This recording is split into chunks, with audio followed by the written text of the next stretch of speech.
Olá a todos, sejam bem-vindos em mais uma videoaula com o professor Vanderlei, buscando um reforço no conteúdo didático de História para os sétimos anos, ok? Vamos continuar a nossa temática falando sobre a colonização das Américas, ok? Vamos aí para o nosso próximo slide, ou seja, vamos para o nosso primeiro slide, ok? Vamos lá! Colonização espanhola, o conflito, dominação e colonização. Segue os objetivos.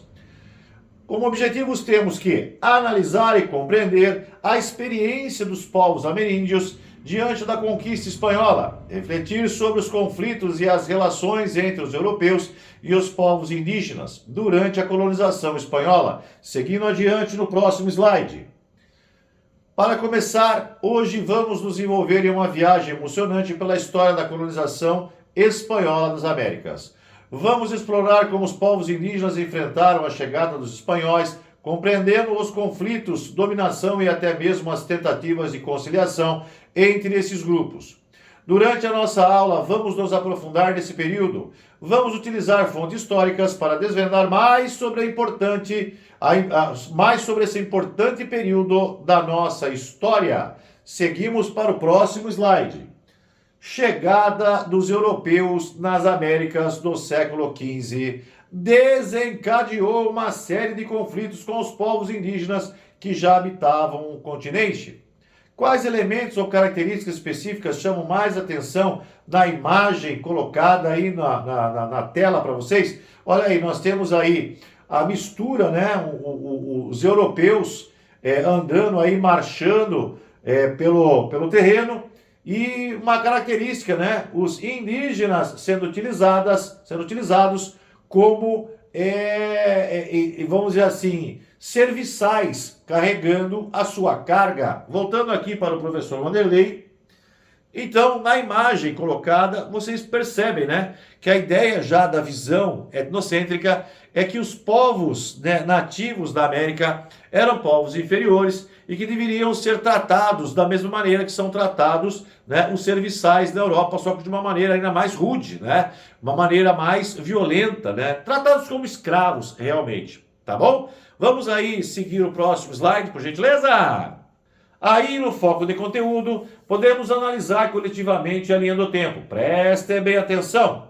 Vamos lá. Quais fatos tratados na linha do tempo estão diretamente relacionados com conflitos que existiram entre povos nativos e colonizadores? Vamos dar uma olhadinha?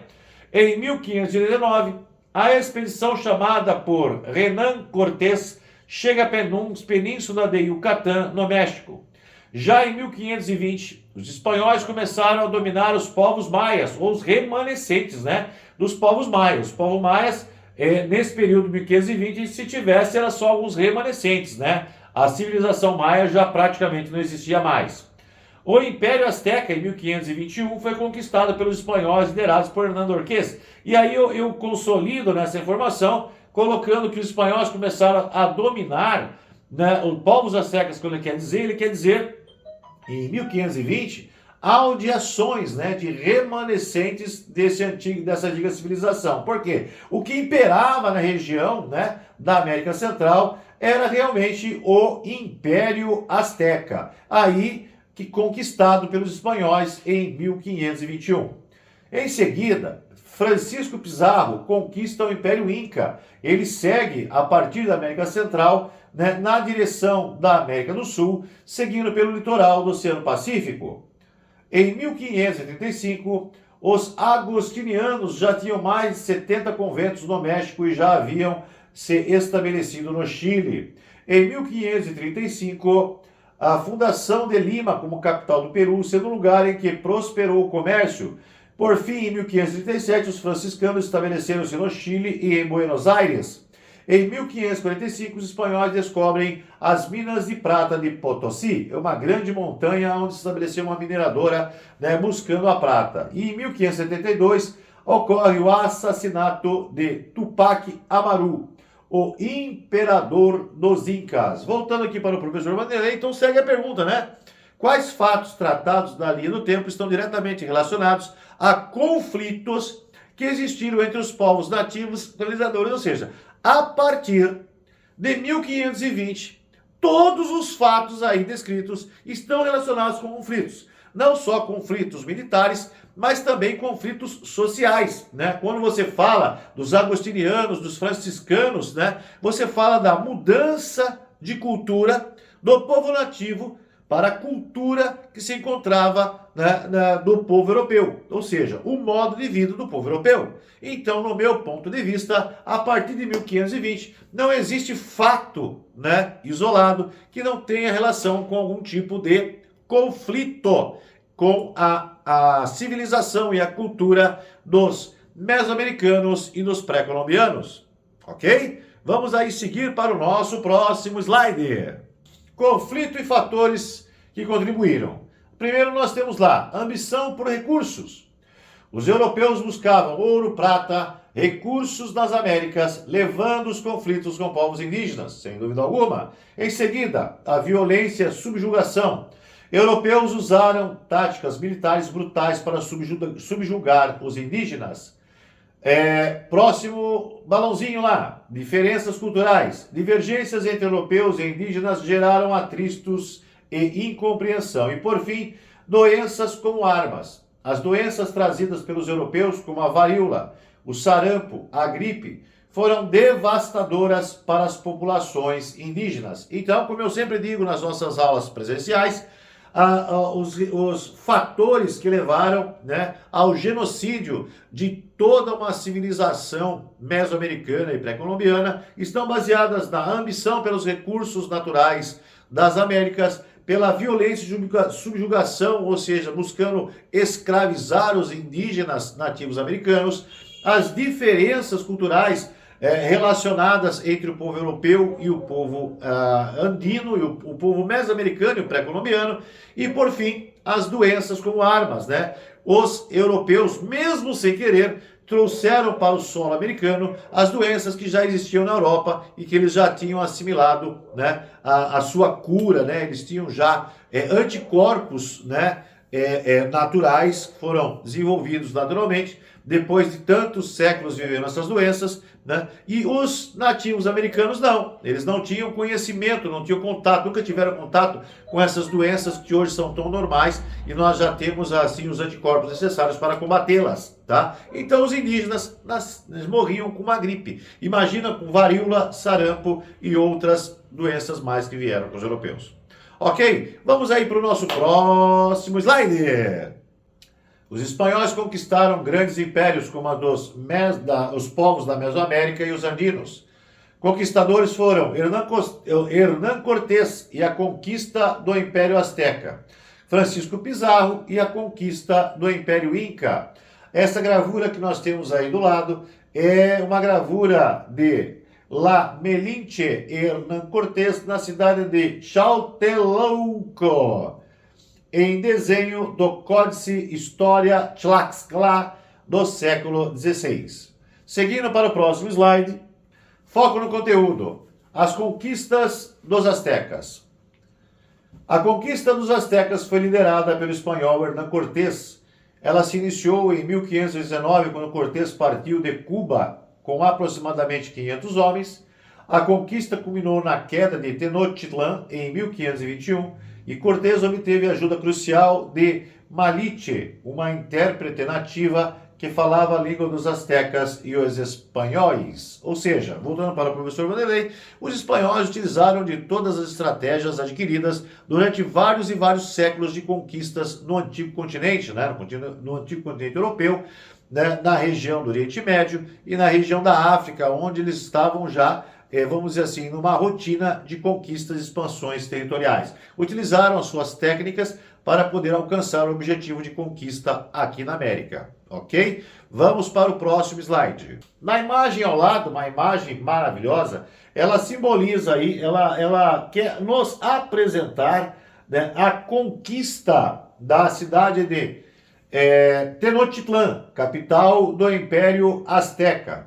A pintura de Precost é um produto de seu tempo, mas é importante analisar criticamente a sua visão, contextualizada historicamente, né? É como se uma minoria, né, de conquistadores europeus avançasse para uma cidade repleta de nativos americanos e através dessa luta histórica e heróica, eles conquistassem a cidade dos selvagens, né? Essa era uma visão que Prescott queria passar, né, para vamos dizer assim, a população europeia, né, numa justificativa de conquista, ok? Vamos aí seguindo para o próximo slide. Sobre a pintura. A pintura foi concluída em 1843, período marcado pelo romantismo histórico que valorizava o passado. Essa época também era influenciada pelo colonialismo europeu, que frequentemente romantizava a conquista e a dominação de outros povos. Foi produzida pelo historiador norte-americano William H. Prescott.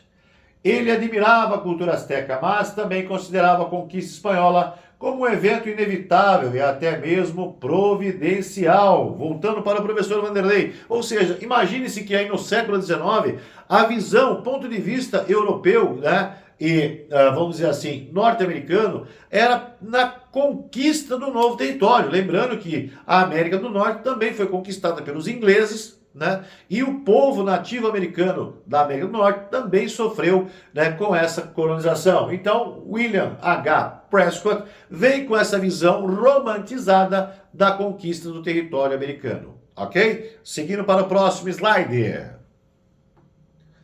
Aí nós temos aí um ponto de vista, né, das visões, né, relacionadas aí aos segmentos astecas e espanhóis, tá certo?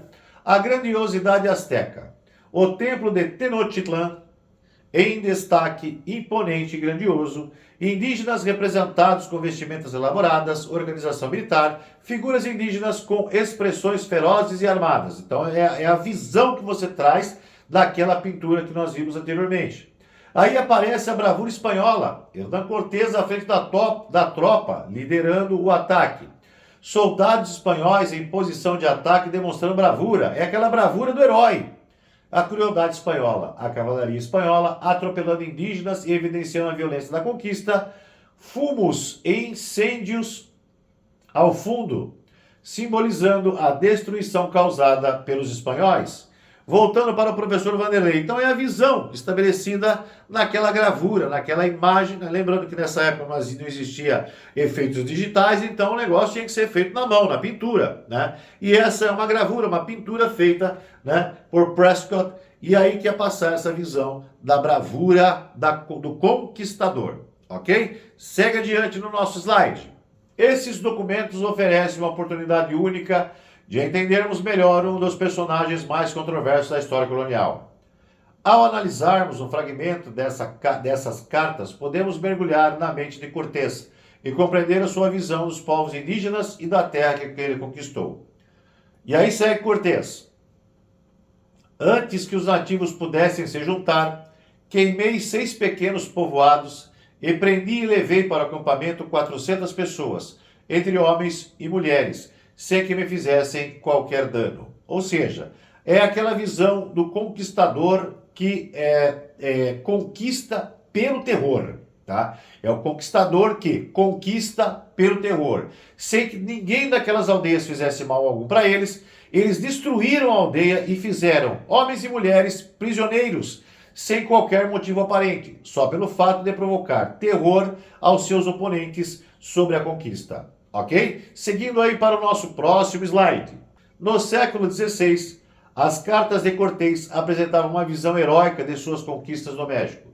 Mas uma narrativa diferente, oposta, narrada por Las Casas, denunciava as violências contra os indígenas e destacou-se como uma obra brevíssima, a relação da destruição das Índias em 1442, revelando os abusos dos espanhóis nas explorações. Las Casas acreditava que os colonizadores haviam perdido a fé e seriam punidos pelo inferno, né? Aí está um retrato do senhor Bartolomé de Las Casas, que viveu entre 1484 e 1566. Voltando aqui para o professor Vanderlei, então Las Casas não são as casas, Las Casas é o sobrenome do nosso querido Bartolomé Las Casas. E ele, visualizando toda essa crueldade, né, de Cortés e seu exército de mercenários, né, ele fez uma denúncia das atrocidades provocadas pelo Cortés, que pouco interessava a coroa espanhola, porque ela estava interessada no achado, né, de metais preciosos e recursos naturais que poderiam provir, né, da colônia espanhola, ok? Vamos então seguir para o nosso próximo slide. Podemos dar conta boa e certa que em 40 anos, pela tirania e diabólicas ações dos espanhóis, morreram injustamente mais de 12 milhões de pessoas, homens, mulheres e crianças, e verdadeiramente eu creio e penso, para ser absolutamente exagerado, que morreram mais de 15 milhões. Essa é uma denúncia de Las Casas, Frei Bartolomé de Las Casas, a destruição das Índias Ocidentais, né? Um paraíso destruído, a sangrenta história da conquista da América, Porto Alegre, 2008, página 28. É um documento já que foi reproduzido, né, em 2008, com as cartas do querido Frei.